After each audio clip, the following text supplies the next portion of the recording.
The response was quite quick, and in a collaborative effort for sure between local public health and the KEC and Kateri school specifically. Immediately upon identifying and being notified of a case, we had protocols set from last year, because we did experience this last year. And this year we just went through the protocols once again. Of course, it differs somewhat this year. Some of the things we're going to be explaining more is the collaboration, much more so this year than last year, between local public health and each of our schools. Because with all the students in now, we're seeing more cases right now. We're going to really have to, and we've identified that, collaborate more. And what does that mean specific? Our schools have extra measures, so we've had like contact tracing logs right in the classrooms. We have all this information that the school administrators have access to, and are providing that to local public health.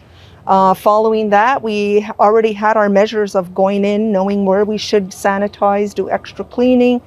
And the other added information is that because local public health is so overworked, swamped, they have so many cases that we've developed a protocol and process for us to be able to assist them in terms of reaching out to the parents. So really calling the parents, even though we may send a text, say, you know, here's a case, we're going to be involved in helping to get that information out to those who may have been contacted with a positive case. And I'll just say that overall, everyone was advised, everyone was notified. We did a recap of how things went.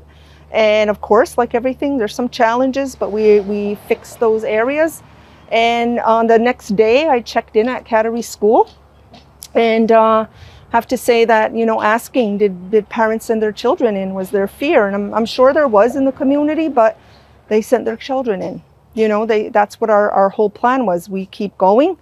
We close and isolate where the case is, and for 10 days, and the rest of the school continues on. And that's exactly what they did. We anticipated this, and I'm going to say that parents, you know, we are prepared, and you need to be prepared that this could happen.